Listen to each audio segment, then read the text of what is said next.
Okay, let's go. Episode 7, a candid conversation with Knoxville trailblazer Deidra Harper. Yeah. Well, Miss Sean, It's spring.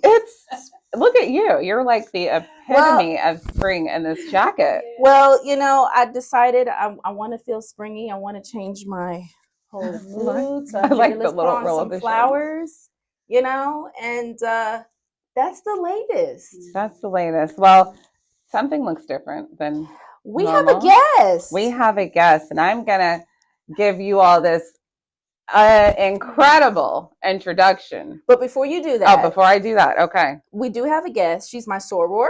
okay, She's check. the voice for the people here in Knoxville. Yes, And a trailblazer.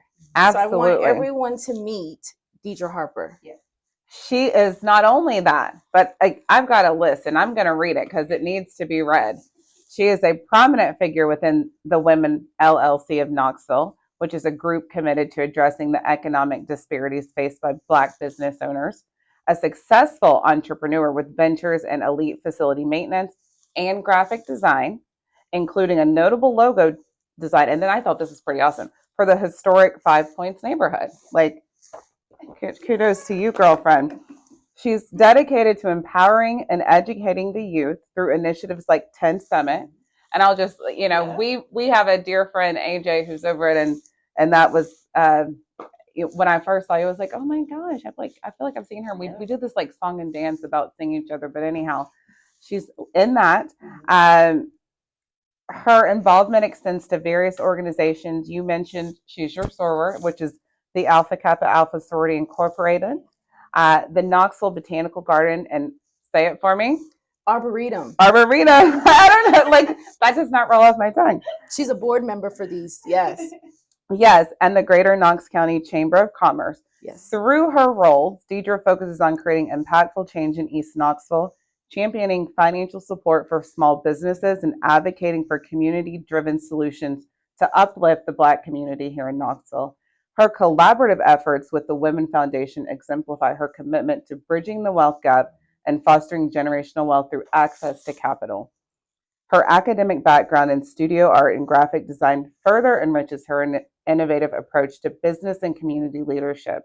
She was recently recognized, and I believe it's in 2018, as a distinguished honoree in the Knoxville Business Journal's prestigious 40 Under 40 class.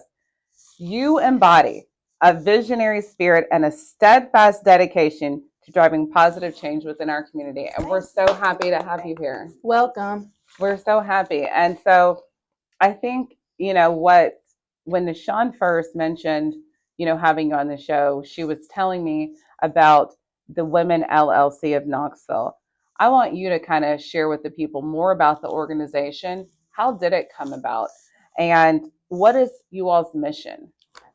Yes, first, can I say that I'm so excited.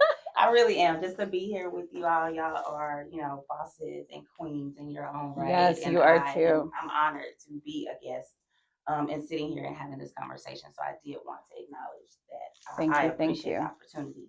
But yes, so the Women LLC and the Women Foundation. So we have a nonprofit, and of course the LLC is a for-profit, which we launched back in 2020 during the pandemic at a protest, actually. And we have been meeting, myself and there's about 8 other women, Black women in Knoxville. And we have just been meeting to talk about, at that time, the 42% poverty rate. I know one of our co-founders had really rang the bell on that particular statistic amongst, and we only make up about 14% of the population. Right. So, some of us, we're business owners ourselves, community advocates. And so we're getting together to say, y'all, what can we do? Right. What is it that we need? And from those conversations, we came up with, well, we know that businesses need funding. Mm-hmm. We knew that entrepreneurship, especially for Black families, was a way for us to build generational wealth. Right. And at that time, I think during the pandemic, and I won't quote a statistic, but I know Black businesses really were thriving and launching and starting during that time. So we decided on, okay, we want to do access to capital, we need money, and we want to do interest-free microloans. So we don't want to be a barrier, because we know a lot of times we're not ready to go to banks as Black businesses. And sometimes even when we are ready and have everything, we are still being denied Right. when you think about our counterparts. So a small statistic is that Black businesses are only accessing about 1% of venture capital. So if you think about, that's just like a penny in the bucket when you think about all the lending that happens. So yeah, we decided that's what we wanted to do. And then we went to, I know myself and Deidra Harper, who's another co-founder of the Women, we were at a protest. At that time, George Floyd had just happened. We had Breonna Taylor right after that. So the nation was just really on fire and ready to do something. Yeah. So, of course, we were participating in a protest here to say acknowledge and recognize the lives that have been lost. But with that, it was like, okay, do y'all want to say something? So we're looking at each other like, because we had not launched at that time. We had still just been meeting, as a group. And, that was just a perfect opportunity because at that moment, community poured into us. And that's kind of the starting point of the Women. Yeah. Okay. I think what stood out to me was that statistic, the 42%, that in Knoxville, that's the poverty rate for us as Black people. With what you guys have created within this organization, have you had a chance to just see and check to see where we're at currently today with that number here in Knoxville? Well, currently today, the number is not better. I don't Is it worse? I would say it's probably around 43, 44%. Wow. Honestly, but we can definitely look that up and quote, but it's not getting better. And we have a lot of, community economic development injustices that are going on. We talk a lot bit about equality, but then we want to also talk about equity, which is why the Women were also wanting to do our access to capital, because we needed to invest in our entrepreneurs the same way that our counterparts are investing in their entrepreneurs. A lot of times we're not passed down with knowledge or resources, and we're really having to start from the bottom. So even when you think about, so we do $2,000, like that's the max of micro loan that we do at this time.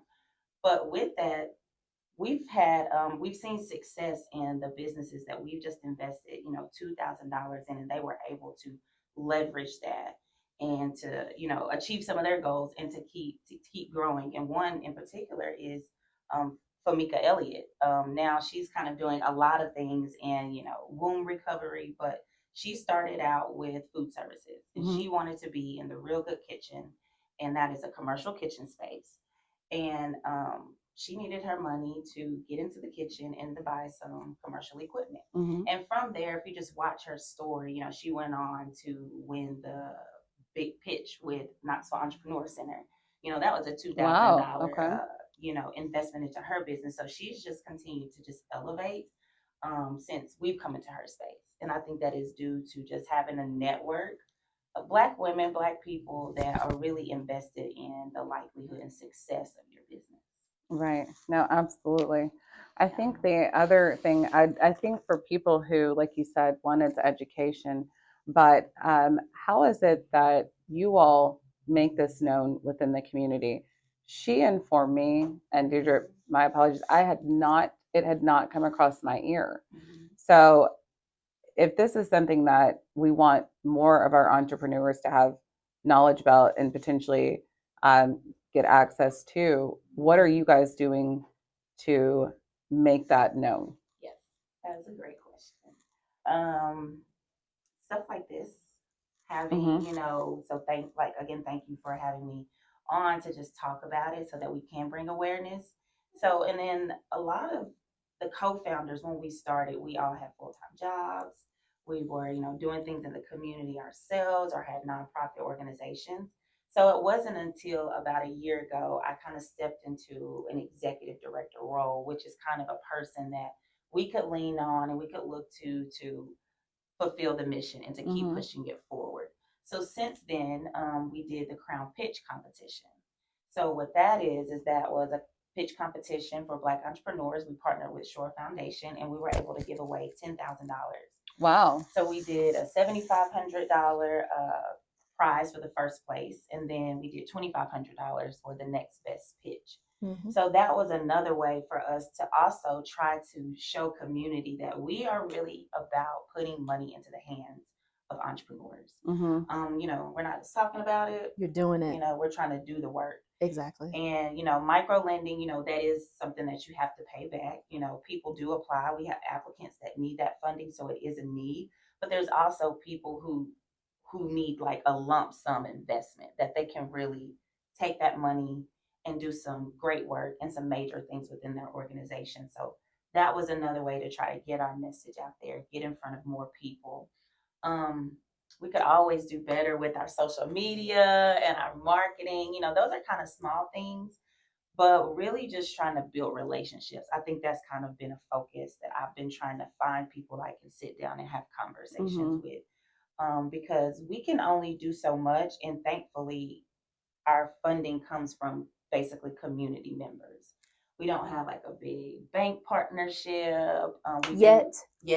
Right. Yep. Yeah. Or business partnership, because I know there are other businesses who are in alignment with the work that we are doing, and I know they are out there. But yeah.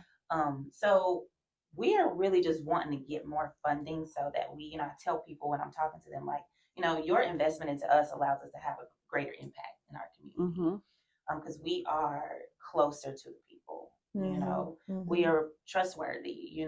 They see us being successful in the things that we're doing personally, and the advocacy that we have on behalf of Black people, and especially in Knoxville. So hopefully we're laying the foundation that we are a trusted source. Right. And I wanted to kind of touch base on this micro lending because, Nishan, and the lending world, the qualification process and the criteria is more strict. What would you say, Deidra, is the difference between something what Nishan could provide versus how you guys could be more beneficial? And like, what does that actually look like to someone who's trying to get that? Yes. So we normally try to do, right now we're just doing fall microloan applications. We were doing spring and fall, but since the launch of the Crown Pitch, we're like, okay, well, that can kind of be our spring programming. But we will launch our application. We're really just asking for some basic information, your name, business, what do you do, what are the products that you have, the income that you are making in your business, maybe some of the goals that you have for your business. So it's a very, I would say, easy but very understandable application that we just kind of want to see who you are as a business owner. And are you able to, yes, still potentially pay back your microloan, right? But then also, like, do you have vision of what you want to do with this microloan? Like, we don't want to also just be like a one-time thing, where some people need that one-time thing, but can you take this and then maybe do way more things, right? But with that, we noticed that our entrepreneurs needed a little bit more, right? Like, it wasn't just enough just to give $2,000. What's that follow-up look like? What's that financial literacy piece looks like? So what we started to do as of the last 2 years is we partnered with Operation Hope. With First We're very familiar with Operation Hope. I work directly with a lady by the name of Christy Blevins out there. That's what I'm talking about. Oh my goodness! Yes, I love Christy. Yes, we love Christy. She is. Yes, so that has been a space that we're not trying to own, like the women in general. Like, we're not trying to carry you and walk, because banking is not our thing, right? Right. Or, lending and making sure we're investing in entrepreneurs that need it. But let me put you alongside somebody who is in this space that can help you talk about your credit, business credit. And we were just having a conversation with Christy because we want to do more, right? So we want to have a little accountability too with our micro lenders that apply. So we're like, okay, yeah, you can start here, but we also, like, you might need $50,000 for business. So how can now, that's what Christy and I were talking about, how can we also start developing some type of structure around setting our entrepreneurs up for that business credit? So that'll be kind of our next.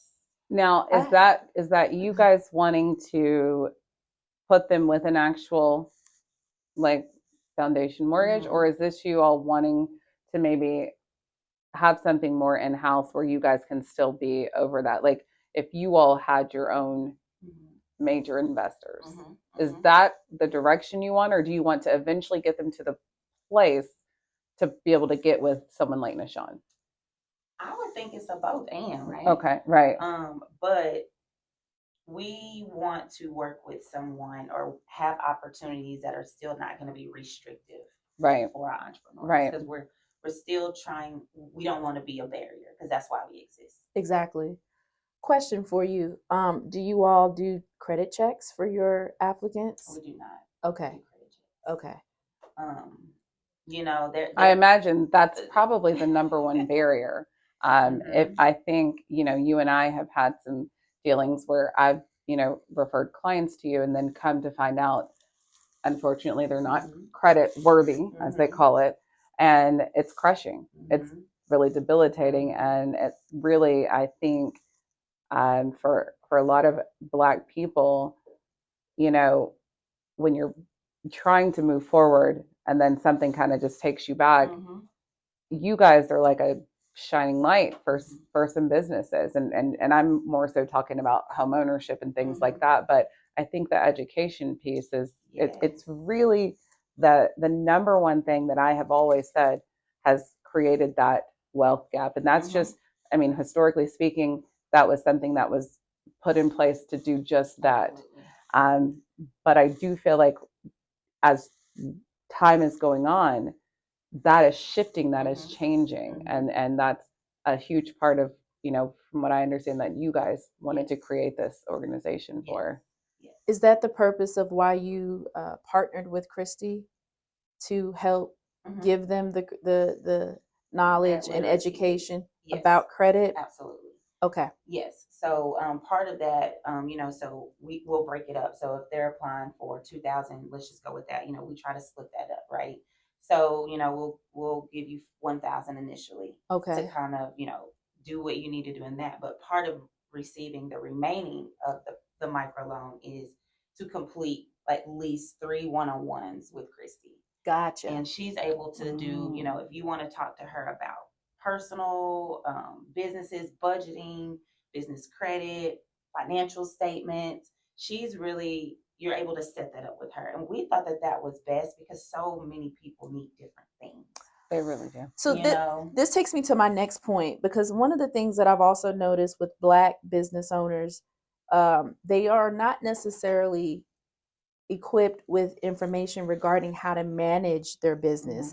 You know, like putting together documentation like your profit and loss statement, you know, how much of expenses do they need to sign, you know, write off versus income that they're receiving. And what happens is, when they are now ready to make a major purchase, like buying a home, for instance, we need to be able to determine what your income is to be able to see exactly what you qualify for in terms of a house. And if you are self-employed and you've been doing this, whatever you're doing, in terms of running your business for X number of years, but we are now looking at your documentation to determine that income. And if you don't have the income, then you're not qualified. So what we have decided, or what we realize is an issue, is that there's not the education piece. So it's like we now need to have a conversation with a certified public accountant who can provide education on, you know, why it's important to document your expenses and your income, and how to pretty much leverage that so you are not writing off too much, but at least have the conversation and prepare people on, hey, this is how you want to do it. So if you're wanting to take it to the next level, you'll be successful. Yes. And are y'all doing that also with Christy, or is that something later on down the line, you think? Well, the entrepreneur can can talk to Christy about whatever that looks like. We just want to make sure that you are getting whatever you need financial wise from her within 3 sessions. And you all know Operation Hope, you can continue like even beyond that and get access to their programs. Just a free service. It I is think a that's service. one thing that is always kind of shocking to people, because most, I guess, like credit repair places, Absolutely. they definitely charge. They charge. And the women, that's what I really love about, you know, our board members, is we are about collaboration. Like, we don't have to own everything, you know. So if there's somebody, and that's exhausting, just so we're clear, like, play your role. Everyone has a role, and I think that that's the beauty of it. You know, like us 3 women here, we all have different roles, but yet they all come together and balance each other out. Yeah. So if Christy can help you with this, or we're also partnering with another organization that's offering other type of technical workshop classes, you have access to that. We don't have to be teaching it, but we can give you the resource. And we want people to feel like they can, trust that what we say is going to be gold, because we're not out here.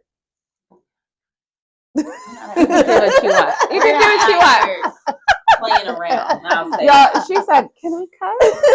You are a grown woman.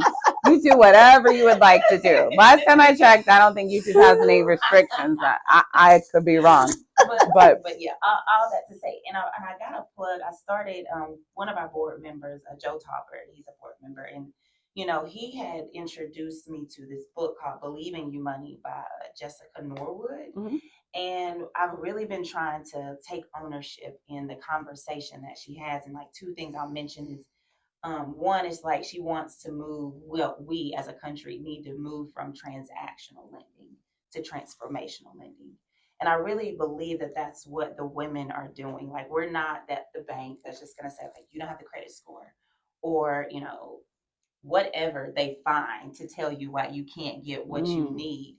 That's that transactional piece. Like, I don't feel like you care about me. Right. And so then when you think about Christy, that's that transformational piece. Right. She's trustworthy, she's kind, all those things. And we want to be that as, the women that we're believing in you, in your business. And that's why we're investing. It's almost like we're going to send you off better than you when you came to us. That is definitely the goal. And that's, sure. That is the goal. Yeah. Well, I was this title, a people-powered community fund. Mm-hmm. First off, I love that, genius. But I do want you to kind of share with everyone, tell us what that even means, right? Yeah, so when we launched and still today, we have, become a high fiver. What that looks like is just we're asking community members, people to just donate $5 a month. So that's kind of the people-powered community fund, is that, people are donating $5 a month. They're doing that. People are donating $20 a month. But the more people that we have, our goal was to get at least 20,000 people at $5, and that will put us at our $1 million that we want to bring in. So, and honestly, we cannot do this alone without just community members who are donating those small things, but they're adding up. And we today have given out a total of like $25,000 within the last 3 years. That is awesome. That is amazing. About 14 Black businesses. So that, when you think about that, that is a big deal to us. That's a huge deal. Yeah. But it's because of our people, because of our community members and partners that are investing in us. So that's kind of what that looks like. Become a high fiver. You hear that, Knoxville? Well, I guess I'll say this. The next part is tell everyone how they can become a high fiver. Yeah. And then I just wanted to make sure I heard you right. This is all donation based. Mm-hmm. Do you have like so if someone wanted to be like a donator, what's the word I'm looking for? A recurring mm-hmm. person who gives a donation. Do you guys have that set up for someone to do? Because I think about, I don't even know what I pay for subscriptions, but they're more than $5. I think she was just saying, that people pay it monthly. Mm-hmm. Yeah. Oh, that's what you did say. Okay, yes. I maybe missed that, but yes. I literally missed that. I thought you were saying yet. It's not. My gosh, I told you last night. No, I didn't go to sleep till like 3:30. Like I am. She's running on fumes. I am running on this empty can of Sprite, and she be working. Child. Yes. Girl, you could have started this morning. Yeah. You can go to the womenofknoxville.org, and of course you can hit the donate button. I see it here. It says, be the difference to a Black small business in Knoxville with a monthly giving or a one-time donation. Mm-hmm. And is your 501c3 status makes your charitable donation tax deductible, and all donors receive quarterly updates to see where their dollars go. Yes. I will be going to sign up because I like that. As long as I can put it on like a reoccurring and I don't have to worry about it. Yes. That's what I like to do. Yes. That's amazing. I didn't know about this, so I'm going to do it myself. Yes. And this is really pretty cool. What helps. We are a small business, right? Mm-hmm. A nonprofit organization. But that's really what helps sustain and help us grow is those monthly donors who have committed to our vision and the work that we're doing. Well, that's amazing. Yeah. Well, I think we've made it within our time. We did. Let me Oh my see. We have goodness. 10. We have 10 minutes to spare. But no, I did want to ask you with those microloans. There's is there interest? There's no interest. Interest only. They're interest free. Interest free. Okay. Another thing she said, y'all, that I completely was obviously. Now, let me ask this question in regards to that. It just made me think about something. Do you give a time limit as to when this money needs to be paid back? And can you share that with our listeners? Great question. So yes, we have 18 months. So you have 18 months to pay, $2,000 loan back, and it doesn't have to be 2,000. We have some people only need 500, or they're looking for 750 for something particular. It could be an item, something printing that they need that will help grow their business. So we try to be flexible in those terms. And I really want to stress to people that might be listening is that feel free to ask us any questions. We want our entrepreneurs to feel like we are not the bank. Like, yes, we want an investment. We want you to be on time and to repay, that back. But oftentimes we know if you've missed the payment or something, like maybe there's something going on. So it's going to be the reach out to say, hey, is everything okay? Is there something that we can help you with? Is there anything in your business that, you might have questions about? So we really are about that transformational and relational lending, and not just here's your money and you have a good day. So I did want to put that out there. Okay. All right. Well, that's good to know, definitely. In regards to the pitch event, are you going to host it every year, or is it every 2 years? How often do you host the pitch? Can you tell the listeners? Our goal is every year. Okay. So we are in our planning phases for this year. We have a tentative date in June, on June 15th. Okay. That might have to just be pushed back a little bit, but we want to make sure we are providing the entrepreneurs with what they need instead of just doing something. So we want to make sure that it's right. But yes, we definitely want to do that every year because, again, it's about taking in the money that people invest in us and returning it right back out for the people. So be on the lookout. I will get you all more information that you can share on your platform or with your listeners. But yes, the Crown Pitch competition, $10,000 is going to some entrepreneurs, and definitely more information will come. Is that open to the public? It is open to the public. Okay. It is, Black-owned business. And while we're talking about this, I just cannot not say it. But there's a lot of legislation that's going on right now. Yes, it is. In the nation, and really in Tennessee, which is that is really an attack on Black investments, Black funding. Right. Yep. There was a law down in Texas that was passed that's reversing some things and saying that focusing on Black entrepreneurs is discriminatory, even though we've done these things because of the inequities that we've experienced over the last years. So it's so important that we pour into our organizations, that we vote. Got to make sure we say that, but that we are just aware. And the Fearless Fund, they are a Black-owned business that invests in other Black entrepreneurs, and so right now they're going through some legal litigation. That's the hedge fund. That is that they're being sued because they're saying that they're being discriminatory. Yes. Because their focus is Black-owned businesses. Yes.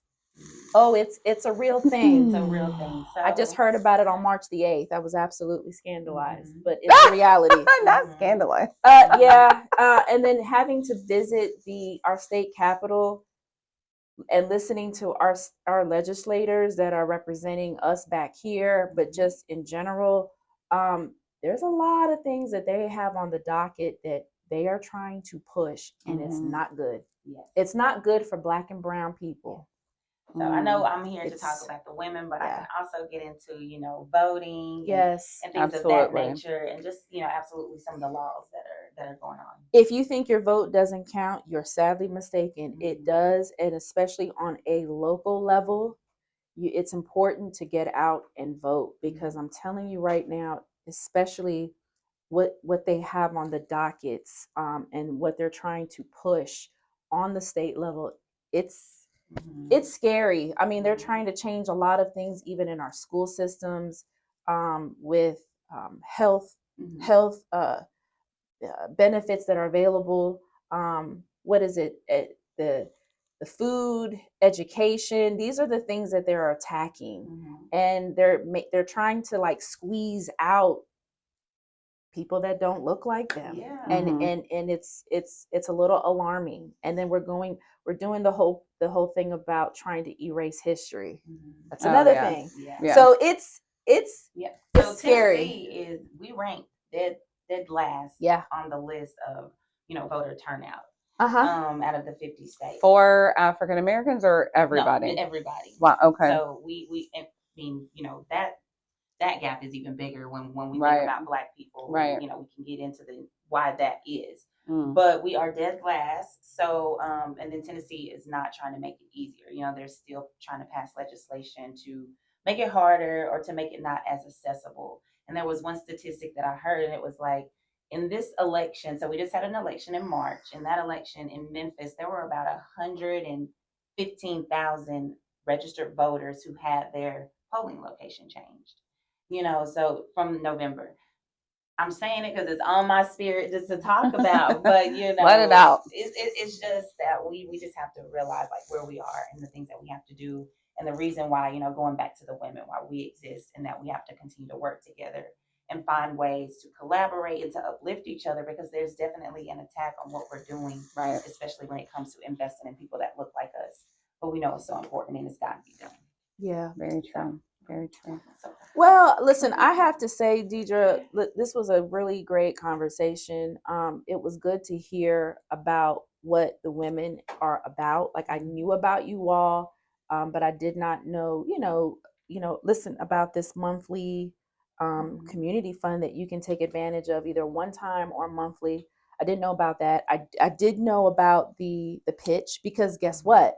The Black-owned business that won the $7,500 prize is the Black-owned gun club that I'm a part of. Oh, Sisters of Steel. They're the ones that were the recipient. So I did know about that because obviously I'm a part of the club and followed it. So I was like, hey, they won. It's awesome. But that is awesome in itself, because you see stuff like Shark Tank, on TV. And you see how people are getting up and they're saying, hey, this is my business. I believe strongly in it. I just need some extra money to see my dream come to fruition, and to see it on a local level and with people whom on both sides of the coin, the people giving the money and the people receiving it. That's an awesome thing to see. And so it lets you know that, things are definitely within your reach. And if you have the ability to apply, I say go for it. And I hope that this interview today and this episode, for anyone who's out here listening and paying attention, that there is an opportunity here in Knoxville. There is. There's so many beautiful Black people in Knoxville, and we have really some are. Great professionals really are. Here. Yeah. And I'm sitting with two right here, so I know. So the more that we can provide resources for each other, like you said, the gun club, you're a part of the gun club, we're part of the organization that invested into the gun club, we're all trying to be interconnected so that we can elevate our people, and that poverty rate can go down and not up. Right, exactly. Well, thank you so much for coming. It has been a super this was good. Candid, open. Yeah, bring me back, please. We talk about something else. Right, we can definitely, you can come back and you can just, we can talk about whatever. We'll have a little fun. But I was thinking, I definitely think it would be good around the time that you guys are going to have the pitch party to come back, because that is a ticketed event, correct? So Oh yeah, I meant to ask. You have to pay for that? No, that is ticketed, but it's free. We want you to register. Maybe it's a registered event. Okay. Is that a difference? Well, registering does not always mean there's a fee associated with it, but So it is free, because we want people to be there, and not that we think people won't pay, but we are about accessibility, right? And we want our people to be in the space, because we also want to inspire other entrepreneurs that come to, like, you know what, I can do that, I can start my business, or oh my gosh, I need a leg up and a level up, and we can help you do that. Well, let us know definitely when you're going to have it. I know you said June 15th is tentative, but whenever you just, find out the actual date, let us know so I can share it on my media platform. I'm sure Crystal might be the same. And then we can, bring you back again, maybe like a week before or the week of, just so we can kind of talk about it more and everything like that. But no, really, thank you, truly. Yeah. This is fun. Yes. I like having this. I'm like, we gotta talk about some other stuff. I Oh, know, yes. I know. But yeah, thank you. Yes. So do you have any closings or are you good? I had like, are y'all surprised? Look. yeah, I know. No, this was all about Deidra. It really, I was not prepared to say anything other than to let this woman share her insight and what her organization is doing. And that was, for me, the most important thing today. Thank you for the opportunity. Yeah. Anytime. All right, guys. Until next time, we will see you soon. Bye. Bye. Make sure to subscribe to our YouTube channel and join us next time on episode 8.